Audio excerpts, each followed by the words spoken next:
Seven, 6, 5, 4, 3, 2, 1. You'll never have the sacred stone. Oh, this you crazy mother. Hello, monkeys. Monkey Dan here. Just wanted to give a little intro before we dive into the show. So basically what I was doing for this episode was I'd been going through notes on, I'm trying to distill down these principles of the monkey mindset. So this monkey mindset, it's something that David, the Monkii co-founder, and I, we keep talking about, and I've been talking about it with other monkeys as well, but I really think it's this distillation of what we really are all about. So it's combining this wildness and this attitude into the monkey mindset. It's kind of that synergy. So basically what I'm going to do on this episode is I'm going through my notes. I had 21 points, concepts that I've been thinking about, and just would love to hear what you guys think, something that stood out more than others, something that really resonated with you, so we can distill these down even more and get the monkey mindset, kind of this manifesto that we can just always point back to. It's kind of be this true north. So thanks for tuning in. Would love to hear your comments and enjoy the show. Hello, monkeys, and welcome to the Live Wild or Die podcast. I'm your host, Monkey Dan. And on this week's episode, I wanted to take a deeper dive into the monkey mindset.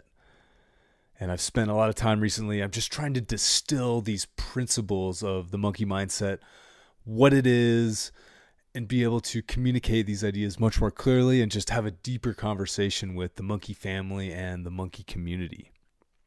So I've got my notebook here, and I've actually written out 21. It was just kind of a free-for-all brainstorm I had, and I wrote out these 21 different, concepts that I think this will get distilled down even further into these pillars, these main principles of the monkey mindset.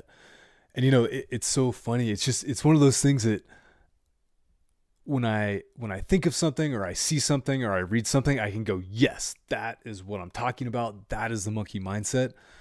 But again, if I had to articulate it very clearly in a sentence or two, I'm struggling. So part of this exercise is hopefully I can get some feedback from you guys and we can make this a collaborative process.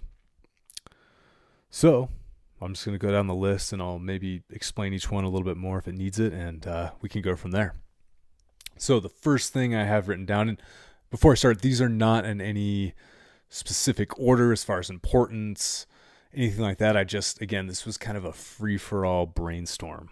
So principle number 1 I wrote down is an attitude of can-do.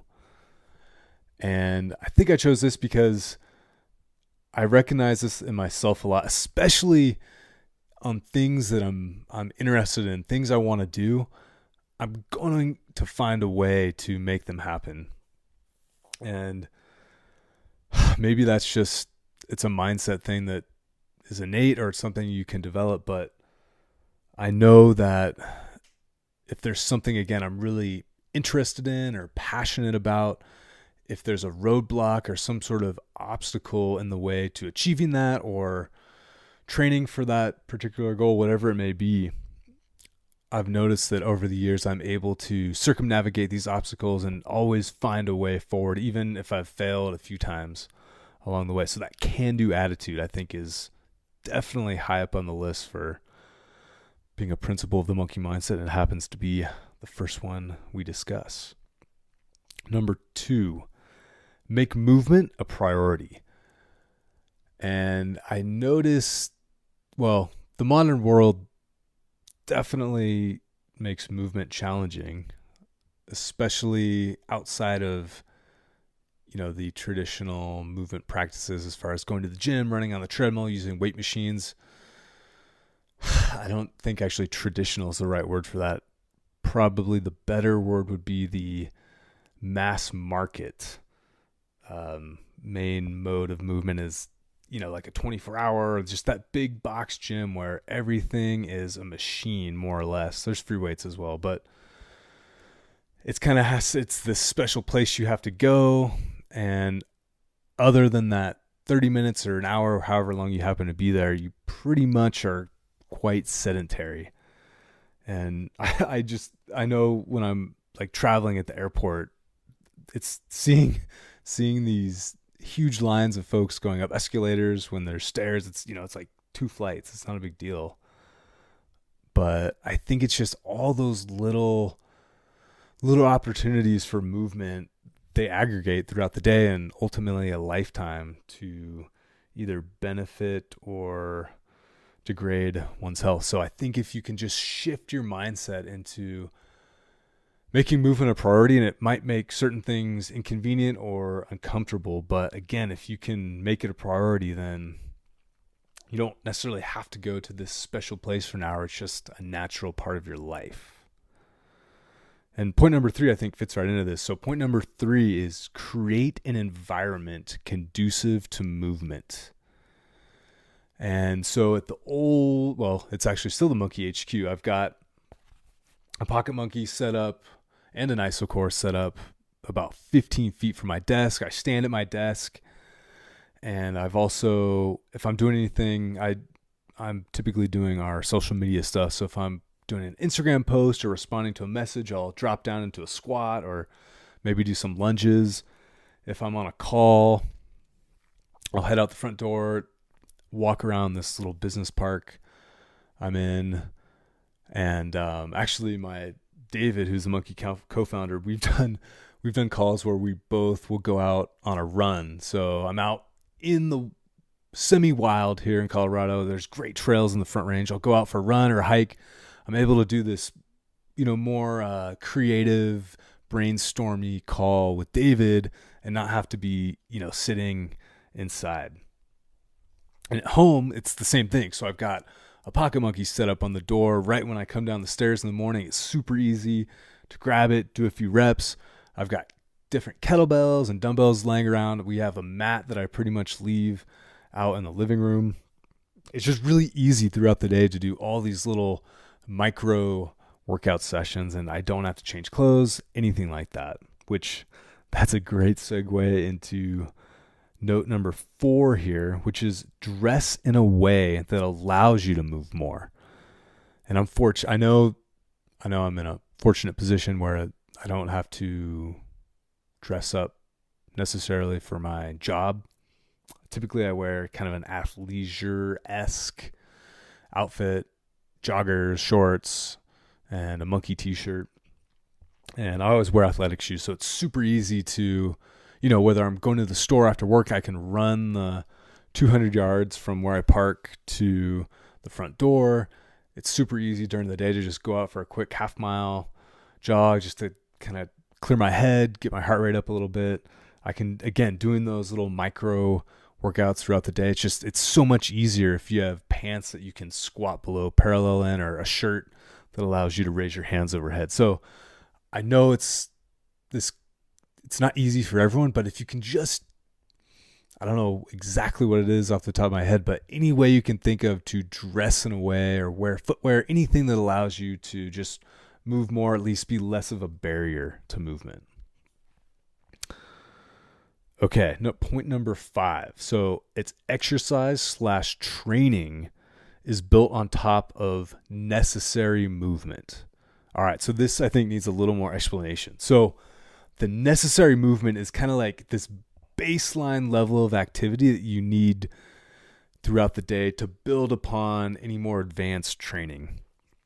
So that some examples of that would be like the 10,000 step rule. So if you use a step counter, 10,000 steps a day, I think that typically equates to around 5 miles of walking. You'd have to check me on that one. But I know that's kind of a standard baseline for a lot of folks, 10,000 steps. And one thing I've been doing is I actually started using a step counter, which is actually quite effective. But beyond that, it's just trying to be consistent with different exercises every day. So I try and do at least 30 pull-ups every day and about 45 body weight dips. And again, for me, that's a relatively, that's well below my threshold, or that's well below, I guess, my max or anything like that. So it's relatively easy, but I can do that every day, and that volume is accumulating up. And again, typically every morning I wake up and do squats, lunges, push-ups. I do rows on Pocket Monkey, some core work on Pocket Monkey, maybe some yoga-esque. I do kind of like this Monkii yoga-esque 10, 20-minute flow. Just, I guess it's kind of like a sun salutation for any folks that are familiar with yoga out there. But again, it's this just baseline movement. Anytime I'm just kind of have a blah moment and need a break, I'll go do a handful of push-ups, squats, lunges. It's just being able to fill these little gaps, I guess, between transitions that, again, it aggregates to quite a bit of movement. But that point is point number 5, again, the exercise and training element, which is, that's more like you're sweating, you're breathing hard, your muscles are burning. Think of like one of the workouts in the adventure category. That's adventure category of the Monkii app. Those are a little more high octane. They're going to jack you up a little bit more.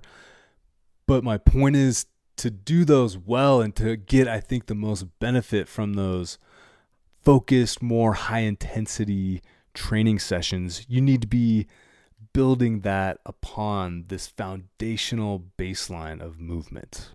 So hopefully that makes sense. Point number 6. So movement practice is greater than working out.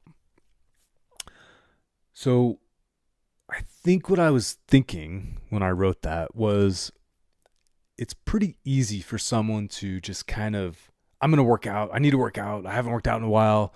I ate crappy food this morning, last night, whatever. I need to work out. So you can kind of punch yourself in the gut for an hour, end up in a sweaty mess on the ground, and you feel like you accomplished something, which you did. You worked hard. But what is that session? What's the point of that session, or what is that really achieving?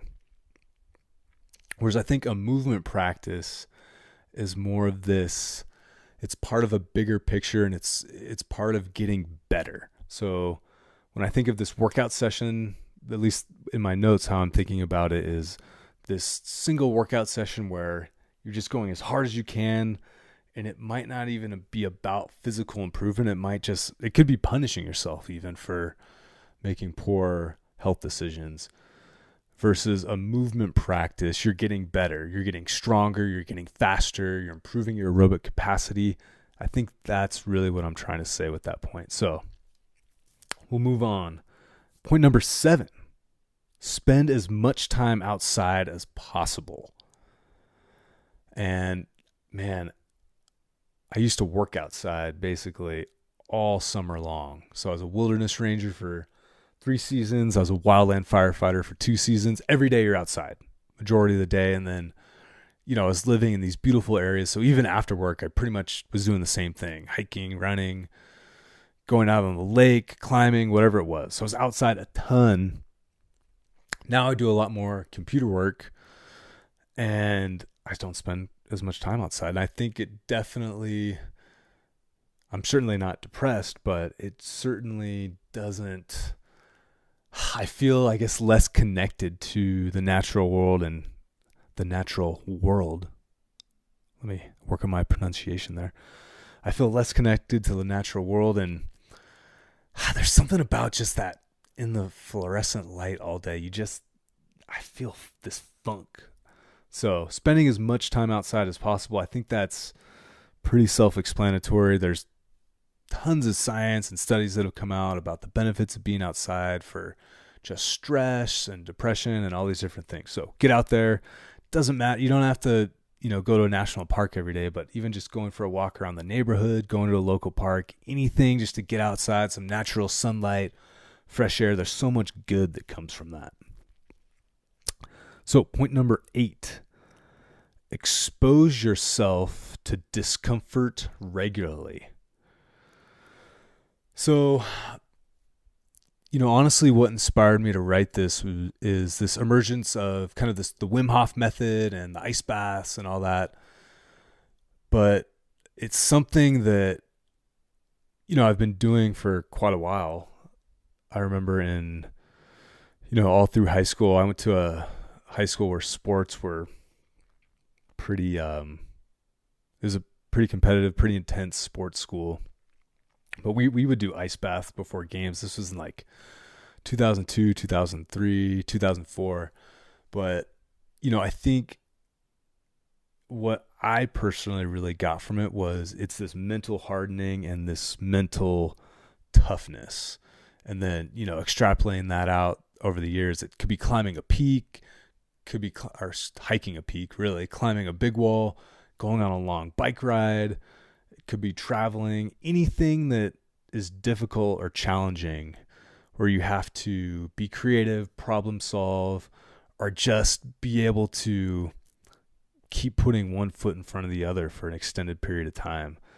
I think that's really good for you psychologically and as well physically. I mean, I think there's a real reason why the ice baths are getting so popular. It feels good. You get this adrenaline, you get this adrenaline rush. There's this, again, that body hardening, mental toughness element to it. And it's something, I think, we're here in Colorado. It's pretty nice weather, all things being said. It's a heck of a lot nicer than like Minnesota, where my wife's from. But even when it's super cold, I pretty much run. I like to go on trail runs in the winter here. I'm training for a big run. It's the Grand Canyon rim to rim to rim. You run across the Grand Canyon twice in a day. It's awesome. But so I've been training for that a lot this winter. And basically rain, shine, snow, sleet, I'm out running, and it's not necessarily enjoyable like it is when it's sunny and 70, but you feel really, really freaking good afterwards. And I think there's that kind of yin yang peak valley effect that exposing yourself to discomfort is, or why exposing yourself to discomfort is important. So something to think about. Okay, principle number 9, note number 9. So eat real food and experiment to see what works for your physiology and goals. So I when I was writing this, I almost stopped at physiology, but then I added goals. And I think that's important because what is ideal for your physiology may also not be ideal for your goals. Or another way to think about it is you might need to enhance what's ideal for your physiology to achieve your goals. So maybe that's losing weight. Maybe that's running an ultramarathon. Maybe it's squatting a bunch of weight, or maybe it's just, you just want to be in general health. So again, you need to really identify your why. And then with food, there's no magic bullet. There's no perfect diet. Go to the diet section at a bookstore, Barnes & Noble, look at Amazon. There's so many different things out there. And there's not to say that all of them are bad or any of them are bad. It's just there's no magic bullet that's this cure-all for everyone. So I really, truly believe that nutrition is a personal experiment. And again, I think there's some templates you can work off of, and our kind of monthly template is just eat real food and then experiment, whittle things down from there. But again, if your goals are, these bigger athletic feats, I think you're going to need to fuel differently than if you just want to be generally healthy. So something to think about there. Number 10, take personal responsibility for your health. So I went to school I was planning to go to medical school. So I was basically on this pre-med track.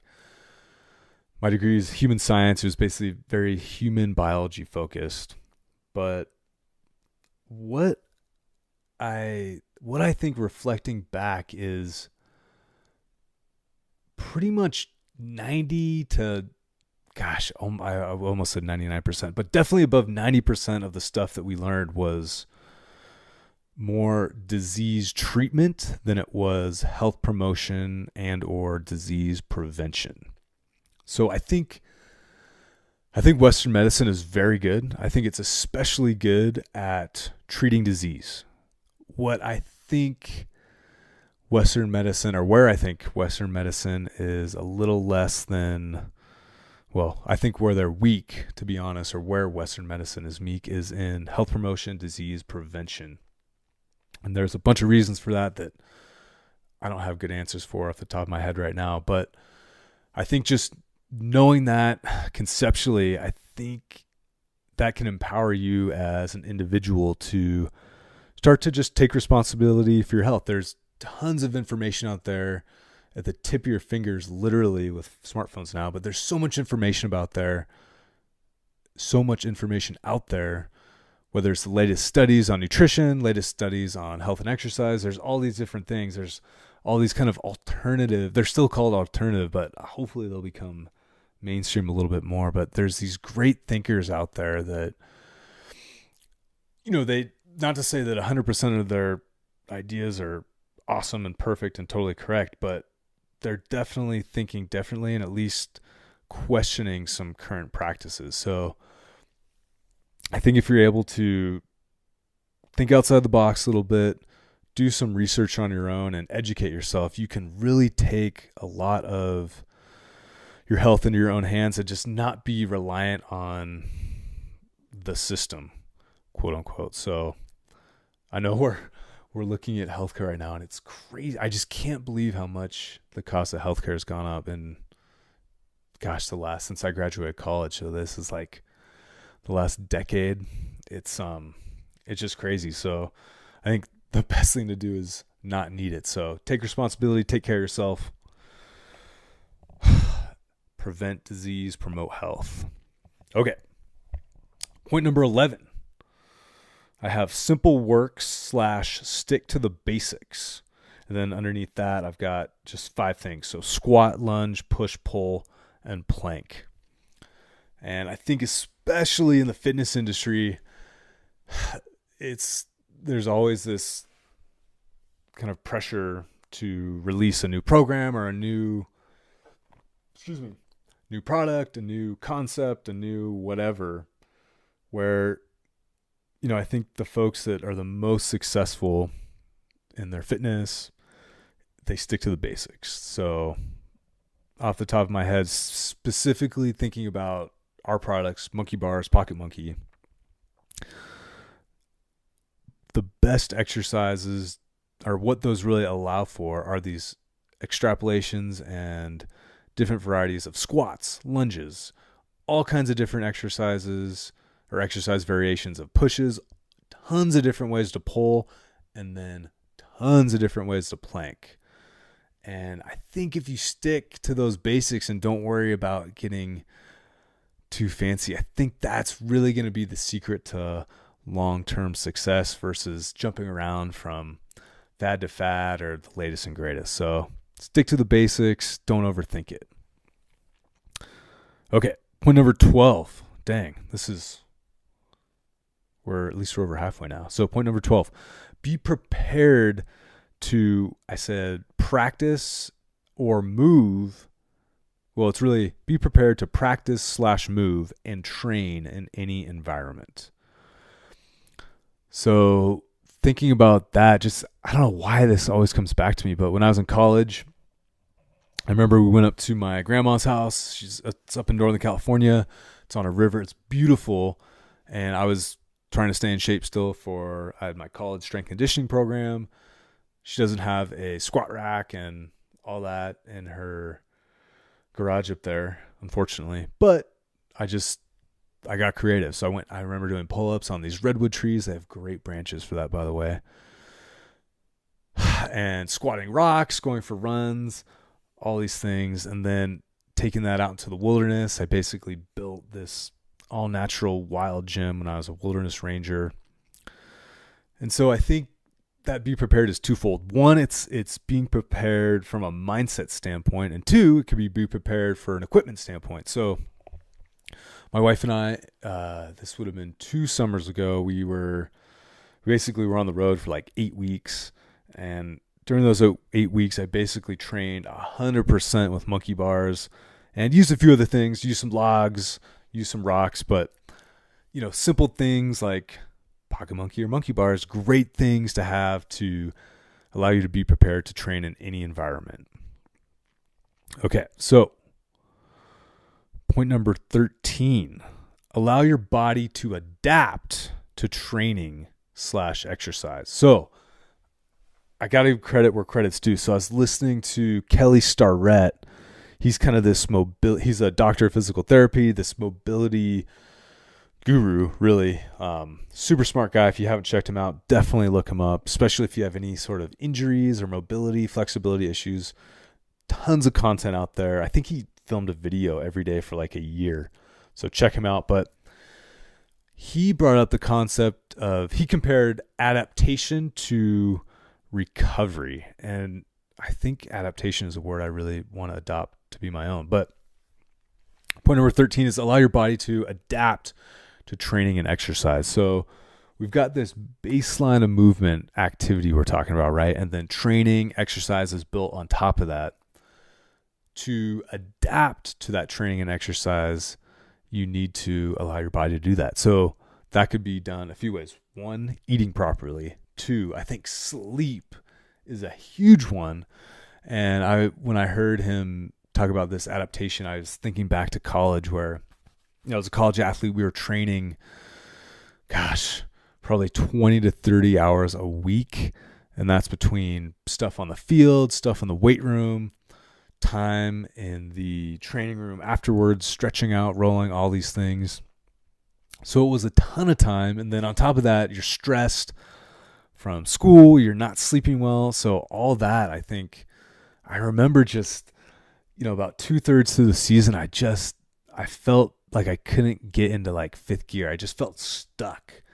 And I think a lot of that was probably, I don't know if overtraining is the right word, but it was under adaptation or under recovering even. So think about how you can set yourself up so you allow yourself to adapt to that training and exercise. When you're going hard, you're breathing hard, things are burning, how are you going to get better from that, right? You need to adapt to it.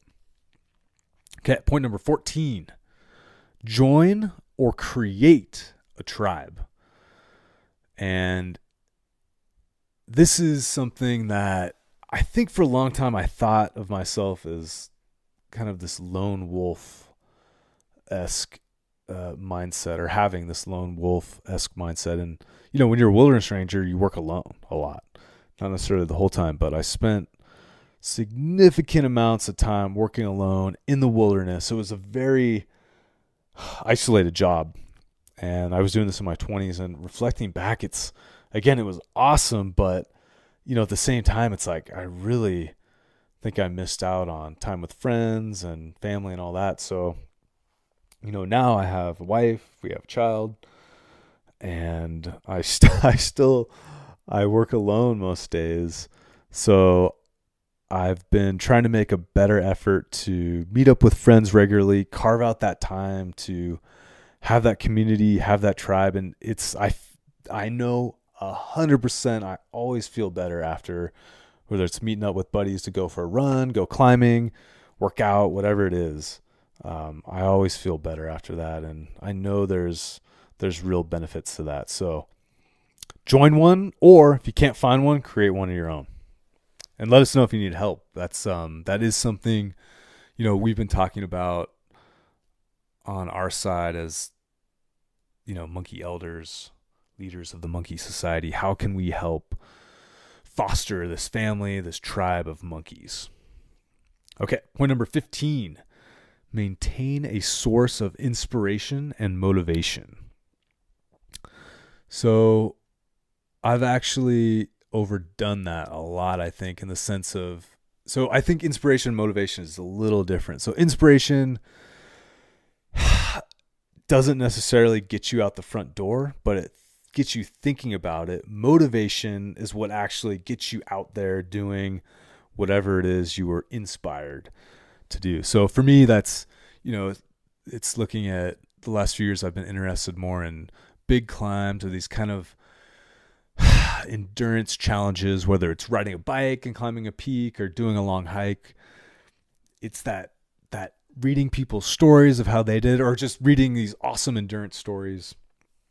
In general, there's a podcast I listen to quite often. It's called the Adventure Sports Podcast. It's basically all these awesome people that have done all these crazy adventures. Check it out. It'll get you psyched to do something wild. But I think that inspiration leads to finding the motivation to then get out the door. But I think the two are they're definitely two separate categories. So you need both. Something to get you psyched and then something to actually get you out the door. Because I know for sure there's times where I've been psyched out of my mind, but I'm still scrolling through photos on Instagram or reading some guy's blog. So get excited, but make sure you actually get out there and do it. Okay. Point number 16, focus on skilled movement. And I think this relates back to point number 6, which is movement practice is greater than working out. So again, point 16 is focus on skilled movement. So when I was writing this, what I was thinking of is I definitely remember coaching people that if they weren't in this sweaty mess piled on the floor after the workout, they didn't feel like they'd gotten their money's worth, or they didn't feel like, I don't know, they'd punished themselves enough, or I don't know what exactly the reasoning was. But I noticed also most of the people that did that, their movement patterns were less than ideal. So they were just going as hard as they can go just to go hard versus moving well. So go hard when it's appropriate to go hard, but make sure you have good movement patterns. You're improving your skill as much as you are improving your work capacity, right? So it's one thing to like burpees, for example, are a little bit higher skill, especially, well, that's not true. Let's use something better. Pull-ups. Pull-ups are a higher skill, or dips even, higher skill exercise. You can make both of those exercises look super smooth and sexy, or you can make them look basically like garbage. So learn how to scale things. And again, I'm not saying don't go hard. I don't want to give off the impression that I'm against this intense exercise at all. All I'm saying is there's a time and a place for it, but you should do it well if and when you are going to do it. So we'll move on. Point number 17 is intensity comes in many forms. So intensity could be doing 50 push-ups as hard and fast as you can. That's quite intense. Intensity could be doing 100 lateral jumps as fast as you can. Intensity could also be picking up the heaviest log or boulder you could find on the beach that day. It could be squatting as much weight as you can once. So it's not, intensity does not equate to volume necessarily, right? I think a lot of folks, I know I'm guilty of this myself. I felt like I could only achieve intensity if I was doing a lot of reps or a lot of volume, versus you can do, like, Olympic weightlifting is a great example. You can do something super intense, but it only lasts for like less than a second. So something to think about. Intensity comes in many forms. It doesn't always have to be high volume. So think about how you can do intense sessions that don't necessarily exhaust you. Okay. So point number 18, include as much variety as possible. And I have a subnote, which is move through as many different planes as possible. So in the exercise science, strength conditioning world, there's 3 main planes of movement we talk about. So there's frontal, transverse, and sagittal plane.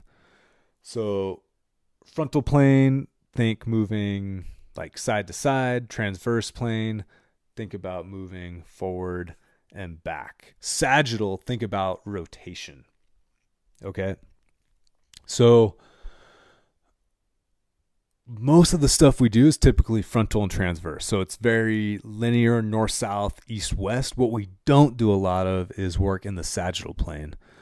And, you know, I played growing up, sports I played were hockey and lacrosse. So a ton of rotational strength and power needed, right? You're shooting, defending, whatever it is. You needed to work in that sagittal plane. Over post school, after school, I wasn't doing as much of that. Now I do it a lot more. Especially, I've been using the isocore a ton. That's been kind of part of my new baseline routine, and that rotational stuff. I notice it in my back, especially my lower back, my thoracic spine.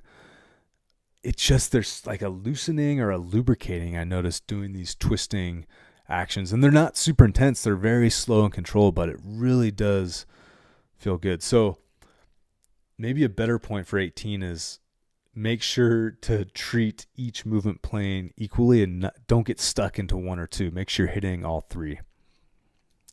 All right, we've got 3 more. It's a long one. Okay. Number 19 is create a life centered around movement. So, honestly, reading this now, I think that point's kind of mentioned down below. So making movement a priority is number 2. Number 3 is create an environment conducive to movement. But again, 19 is create a life centered around movement. And you know what? I remember I was going to say versus making movement fit into your life. So making movement the priority. So I've kind of take pride, and over the years, there's definitely been times where I could have skipped workouts or skipped going on a hike just because I was tired, or there's life got in the way. Not to necessarily say it was always the healthiest thing, but I've always had a good discipline to be able to get myself to move, train, exercise. So I think if you can, again, it's all about shifting the mindset a little bit to just making that more of a priority, but also making it the barrier to entry a little bit easier. So keep that one short. We kind of talked about that a lot already. 2 more. Okay. Number 20. Some movement is always better than no movement. And I remember I just said how disciplined I was, so I'm going to totally contradict myself right here. But I remember if I couldn't, this was like in college, if I couldn't do the entire workout, if I knew I didn't have time, I wouldn't do anything, which is so weird looking back. But, doing 10 squats in the morning or 10 rows or 10 push-ups or whatever it is, that's infinitely better than doing nothing. And it aggregates. If you just did 10 reps every day for a week, that's 70 reps versus 0. So, something is always better than nothing. If you can take the stairs instead of the escalator, if you can do, if you can only do maybe like a micro workout or a life hacker workout or just a short workout from, let's say, the Monkii app, that's always going to be better than doing nothing. And again, it's going to aggregate and accumulate over time. So shift your mindset. Last one, point number 21. I have take time away from tech/screen. So I should say, I could say that a lot better, but minimize time using tech and or screens. And I'm just as guilty, if not more guilty, as everyone else. So it's something I've been working on. I've tried using, the iPhone has kind of this built-in social media timer. And honestly, for me, it's, Instagram specifically has become kind of more of a job. So I do way less just recreational scrolling, let's call it. But I still spend a ton of time on my phone or on a computer. So I don't have a great answer for how to minimize that, but I think just being conscious of it. And if you find yourself just bored going to scrolling or looking at the same website or looking at your Facebook for the, 10th time in the last 10 minutes, maybe it's keep a book around. Maybe it's do 5 push-ups. Maybe it's go grab the isocore. Maybe it's text your friend. Although that doesn't help with the tech and screen time. But again, I think just as I'm talking out loud about it now, having a better option close and ready versus, it's so easy to just kill time scrolling through Instagram or whatever. So something to think about. It's challenging, but I do think at least being conscious of it and incrementally figuring out how you don't need to totally eliminate it, but you can maybe get more efficient at your time you do spend on the tech and screens, and so then you have more time to go outside and be wild. So that was a journey, monkeys. And again, these are just notes, so I'd love to hear certain ones that stood out more than others, and we'll just keep the conversation going. So this, I believe, is our 9th Live Wild or Die podcast. I really enjoy the podcasting, so for those of you listening, thank you so much. As always, feel free to shoot us questions, info@monkii.co. And if you are enjoying the show, I'd really appreciate it. I would do an exceptionally wild workout in your honor if you could leave a review on iTunes. Just if you're enjoying the show, please let the world know. No need to hide it. And if you listen on YouTube, feel free to leave comments, questions, all that. Until next time, everyone, get out there, be wild, and monkey on.